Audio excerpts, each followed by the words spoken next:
Tompokolahy sy tompokovavy.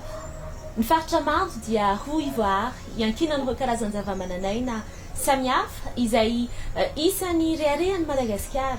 Ankoatr'izay dia fantatra fa manana anjara toerana lehibe dia lehibe amin'ny maha olombelona izy ireny, miantoka ny fahavelomana sy ny ara-tsakafo ary koa ny ara-toekarena, manan-danja ihany koa amin'ny fiadiana amin'ny fiovan'ny toetrandro. Noho izany dia rariny tokoa raha nanokana andro iraisa-taona ho azy ireny ireo firenena mpikambana ao amin'ny fifanarahana mikasika ny faritra mando, antsoina ihany koa hoe fanarahana Ramsar izay ankalazaina isaky ny faharoa ny volana febroary.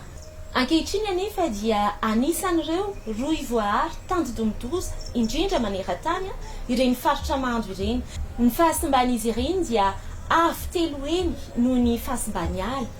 Ny asantsika olombelona no tena loha laharana amin'izany fanimbana izany, toy ny famadiana azy ireny ho tany fambolena, ny fampiasana tsy ara-drariny ireo tahirin-drano, ny fanjonoana diso tafahoatra loatra sy tsy manara-penitra, fa eo ihany koa ohatra ny fanamainana sy ny fanotofana ny faritra mando, fa eo koa ny resaka fiovan'ny toetrandro.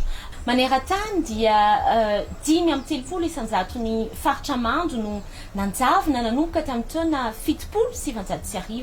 Raha ho an'i Madagasikara manokana, nanomboka ny taona 570 fa dia 9 isanjato ny faritra mando teto afovoantany no simba.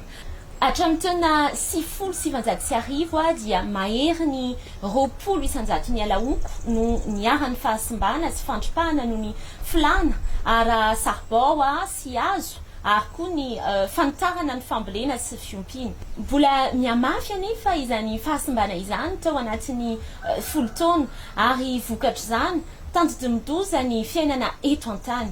Raha tsy teny afa-tsy ny rano fisotro madio isika dia manodidina ny roa lavikisa ireo olona maneran-tany no tsy afaka misitraka izany. Ka ny fankalazana amin'ity taona 2024 ity dia iombana indrindra amin'ny lohahevitra hoe fanarenana ny faritra mando fotoanany izao.